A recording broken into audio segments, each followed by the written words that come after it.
نبی اکرم صلی اللہ علیہ وآلہ وسلم کی وفات کے بعد حضرت بلال حضرت ابو بکر کے پاس گئے اور ان سے کہا، اے خلیفہ رسول خدا، میں نے رسول صلی اللہ علیہ وآلہ وسلم کو کہتے سنا، مومن کے لیے بہترین کام خدا کی خاطر جہاد ہے۔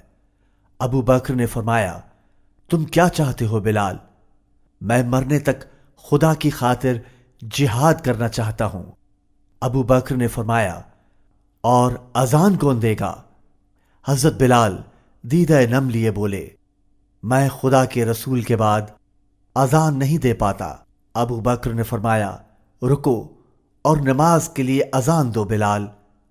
حضرت بلال نے کہا، اگر آپ نے مجھے اپنی باتیں ماننے کے لیے آزادی دی تھی تو ٹھیک ہے، لیکن اگر مجھے خدا کی خاطر آزاد کیا تھا تو مجھے اس کے لیے آزاد رکھیں جس کے لیے آپ نے مجھے آزاد کیا ہے۔ ابو بکر نے کہا، میں نے تمہیں خدا کی خوشنودی کے لیے آزاد کر دیا، اے بلال جہاں چاہو وہاں جاؤ۔ بلال نے الشام کا سفر کیا جہاں وہ مجاہدین کے ساتھ رہا۔ رسول خدا کی وفات کے بعد بلال مدینہ منورہ میں قیام نہ رکھ سکے۔ جب بھی وہ نماز کے لیے پکارتے اور کہتے کہ میں گواہی دیتا ہوں کہ محمد اللہ کے رسول ہیں، وہیں غم اور افسردگی سے ان کی آواز گھٹ جاتی۔ اسی لیے وہ الشام کو گئے اور مجاہدین میں شامل ہوئے۔ کچھ برس بعد بلال نے حضور اکرم صلی اللہ علیہ وآلہ وسلم کو اپنے خواب میں دیکھا۔ انہوں نے کہا، اے بلال، یہ کیا سرکشی ہے؟ کیا اب بھی ہم سے ملنے کا وقت نہ آیا؟ بلال کا یہ سننا تھا کہ مدینے کے سفر کے لیے نکل پڑے۔ آپ صلی اللہ علیہ وآلہ وسلم کی قبر اطہر پر تشریف لے گئے اور اس وقت بھی غم سے نڈھال تھے۔ چنانچہ حضرت حسن اور حضرت حسین ان کے پاس آئے۔ آپ نے انہیں چوما اور گلے لگایا اور فرمایا، ہم چاہتے ہیں کہ آپ فجر کی اذان دیں۔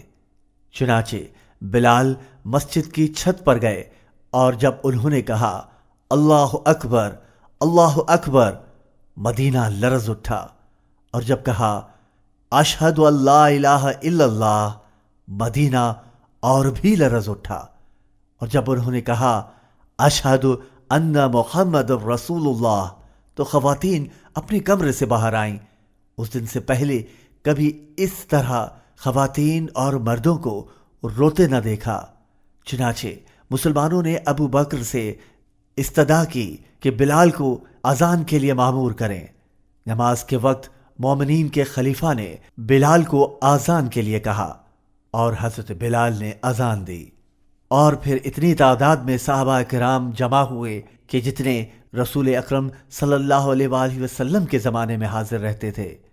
جب حضرت بلال اذان دے رہے تھے، صحابہ کرام زارو قطار رو رہے تھے، اور ان میں علی بن ابو طالب سب سے زیادہ رو رہے تھے۔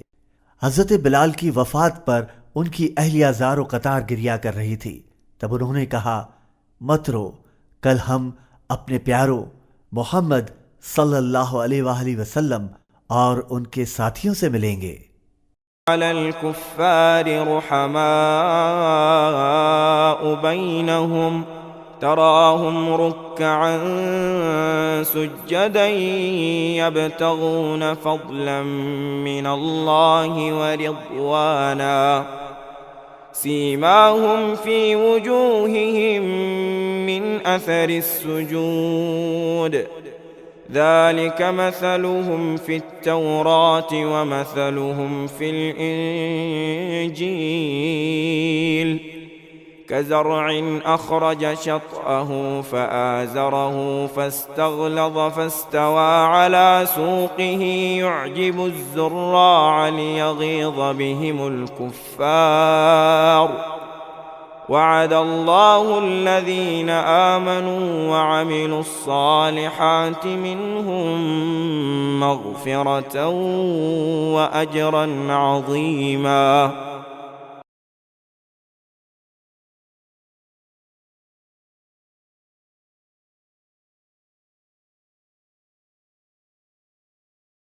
جنگ بدر کے دوران خبیب بن عدی رضی اللہ عنہ نے 2 قریش کافروں کو ہلاک کیا۔ چنانچہ ان میں سے ایک کی بیوی نے خبیب کے سر سے شراب پینے کا عزم کیا، وہ اس کے لیے ادائیگی کرے گی، جو چاہتا ہے لے آئے۔ بیر مونا کے موقع پر کافروں نے خبیب رضی اللہ عنہ سمیت 3 صحابہ کو دھوکے سے دبوچ لیا۔ انہوں نے 2 صحابہ کو قتل کیا اور خبیب کو باندھ کر مکہ مکرمہ لے گئے اور انہیں اس عورت کے پاس فروخت کر دیا کہ جس کے شوہر کو خبیب رضی اللہ عنہ نے قتل کیا تھا۔ چونکہ انہیں مقدس مہینوں میں پکڑا گیا اور حرمت کے ان مہینوں میں قتل کی اجازت نہیں، چنانچہ انہوں نے مقدس مہینوں کے بعد انہیں قتل کرنے کا فیصلہ کیا۔ انہوں نے خبیب رضی اللہ عنہ کو ایک گھر میں باندھ رکھا کہ جس میں ایک مرد، ایک عورت اور ان کا چھوٹا بیٹا رہتا تھا۔ گھر کے مکینوں کو احتیاط اور چوکس رہنے کا حکم دیا کیونکہ وہ ان کی تحویل میں تھے۔ ایک روز گھر کا مالک اپنے گھر سے باہر نکلا اور تب گھر کے مالک کی اہلیہ خبیب کے کمرے میں داخل ہوئیں۔ وہ سردی کے ایام تھے۔ اس نے خبیب رضی اللہ عنہ کے ہاتھ میں انگور کا ایک گچھا دیکھا، جبکہ ان دنوں پورے مکہ مکرمہ میں انگور کا ایک دانہ بھی نہ تھا۔ خبیب انگور کھا رہے تھے جبکہ وہ زنجیروں سے بندھے ہوئے تھے۔ یہ خدا کے معجزات میں سے ایک تھا جو اس عورت نے ایک سے زیادہ مرتبہ دیکھا، اور جبکہ وہ یہ نہ جانتی تھی کہ یہ کھانا انہیں کہاں سے مل رہا ہے۔ ایک روز خبیب رضی اللہ عنہ کے قتل ہو جانے سے کچھ روز قبل آپ نے اس عورت سے کہا کہ کیا ممکن ہے کہ آپ مجھے استرا لا دیں؟ رسول اللہ صلی اللہ علیہ وآلہ وسلم نے ہمیں یہ عمل سکھائے کہ ناخن اور مونچھیں تراشے اور بالوں کو کاٹے۔ جب وہ استرا لائی تو اس کا بیٹا آپ کے اتنا قریب تھا جو ان کی گود میں آ بیٹھا۔ بچے کی ماں خوف زدہ تھی کہ شاید اس کو اس طرح سے مار ڈالے، لیکن انہوں نے فرمایا کہ جو خدا سے ڈرتا ہے وہ ایسا نہ کرے گا۔ میں محمد صلی اللہ علیہ وآلہ وسلم کا ایک ساتھی ہوں اور میں ایسا نہ کروں گا۔ لڑکے کو مجھ سے لے لو اور فکر نہ کرو۔ مقدس مہینوں کے بعد وہ خبیب کو مکہ مکرمہ کے باہر لے گئے اور انہوں نے خبیب رضی اللہ عنہ کو درخت پر لٹکا دیا اور القریش کو جمع کیا۔ ابو سفیان نے کہا کہ اسے قتل نہ کرنا بلکہ صرف مار پیٹ کرتے رہو، ہم اسے اذیت دینا چاہتے ہیں، اور انہوں نے یوں انہیں مارنا شروع کیا۔ اس دوران جب خبیب رضی اللہ عنہ نے سر اٹھایا، ابو سفیان اس کے پاس گئے اور ان سے کہا، اے خبیب، کیا تم پسند کرو گے کہ محمد تمہاری جگہ پر ہوں اور تمہیں آزاد کر دیا جائے؟ خبیب رضی اللہ عنہ نے جواب دیا، خدا کی قسم، میں کبھی بھی اپنے گھر والوں کے ساتھ محفوظ رہنا نہ چاہوں گا کہ جب ایک کانٹا بھی محمد صلی اللہ علیہ وآلہ وسلم کو تکلیف پہنچائے۔ اسی وقت ابو سفیان نے کہا، میں نے کسی کو اس سے زیادہ محبت کرتے نہیں دیکھا کہ جیسی محبت محمد کے ساتھ ہی ان سے کرتے ہیں۔ ابو سفیان نے کہا، خبیب، کیا مرنے سے پہلے تم کوئی آخری خواہش کرنا چاہو گے؟ خبیب نے کہا، میں 2 رکعت نماز پڑھنا چاہتا ہوں۔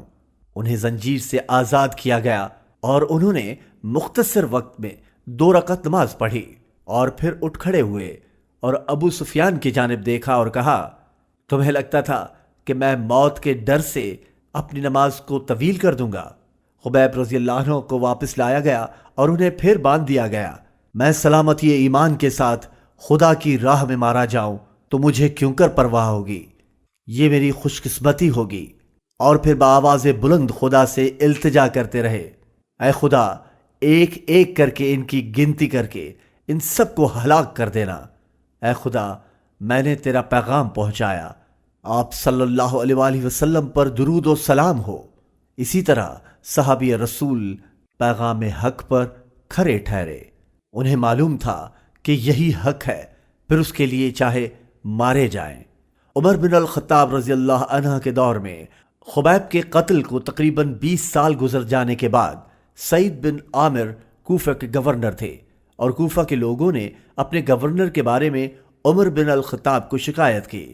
انہوں نے خلیفہ وقت کو کہا کہ یہ گورنر مرگی سے بیمار ہیں اور اچانک کانپنے لگتے ہیں اور زمین پر گر پڑتے ہیں۔ عمر رضی اللہ عنہ نے ان کو بلایا اور ان سے دریافت کیا کہ اے سعید، یہ کیا ماجرا ہے؟ سعید بن عامر نے فرمایا، اے خلیفہ اہل ایمان، میں دعائے خبیب کے وقت وہاں تھا، اور جب جب وہ دعا مجھے یاد آتی ہے میرے ساتھ ایسا ہی ہوتا ہے۔ آئیے خبیب رضی اللہ عنہ کی کہانی کی جانب واپس لوٹتے ہیں۔ خبیب رضی اللہ عنہ کی وفات کے بعد جبرائیل عرش سے آئے اور خدا کے رسول کو بتایا کہ جب خبیب کو مارا گیا تو ان کے ساتھ کیا ہوا تھا۔ آپ صلی اللہ علیہ وآلہ وسلم نے فرمایا، اے خبیب، اللہ تم سے راضی ہو، اور پھر ایک صحابی کو کہا کہ وہ خبیب کو مصلوب نہ چھوڑیں اور تدفین کر دیں، اور اس امر کے لیے جلد از جلد مکہ مکرمہ جائیں اور خبیب بن عدی کی لاش لائیں یا اسے وہیں دفن کر دیں۔ صحابی رسول مکہ مکرمہ پہنچا اور کھجور کے درخت پر چڑھا جہاں خبیب بندھا ہوا تھا۔ وہ خوف زدہ بھی تھا کہ کہیں انہیں کوئی دیکھ نہ لے اور جان سے نہ مار دیں۔ اسی دوران جب صحابی رسول نے خبیب رضی اللہ عنہ کی لاش کو رسی سے آزاد کیا تو ان کا جسد خاکی درخت سے گر گیا۔ صحابی رسول بھی جیسے درخت سے نیچے اترا اور خبیب کی لاش تلاش کرنے لگا جو انہیں نہ ملی۔ وہ ڈھونڈتا رہا کیونکہ وہ بغیر لاش کے نبی صلی اللہ علیہ وآلہ وسلم کے واپس نہ جا سکتا تھا۔ وہ دن کی روشنی کا تمام وقت لاش ادھر ادھر ڈھونڈتا رہا اور پھر نبی کریم صلی اللہ علیہ وآلہ وسلم کی جانب لوٹا۔ وہ غمگین تھا کیونکہ نبی صلی اللہ علیہ وآلہ وسلم کے حکم کی تعمیل نہ ہو سکی تھی، اور جیسے ہی وہ نبی صلی اللہ علیہ وآلہ وسلم کی بارگاہ میں حاضر ہوا، نبی صلی اللہ علیہ وآلہ وسلم مسکرائے اور صحابی رسول کو کہا، فکر نہ کرو، خبیب کی تدفین فرشتے کر چکے ہیں۔ دفين الملائكة محمد رسول الله والذين معه أشداء على الكفار رحماء بينهم تراهم ركعا سجدا يبتغون فضلا من الله ورضوانا سيماهم في وجوههم من أثر السجود ذلك مثلهم في التوراة ومثلهم في الإنجيل كزرع أخرج شطأه فآزره فاستغلظ فاستوى على سوقه يعجب الزراع ليغيظ بهم الكفار وعد الله الذين آمنوا وعملوا الصالحات منهم مغفرة وأجرا عظيما۔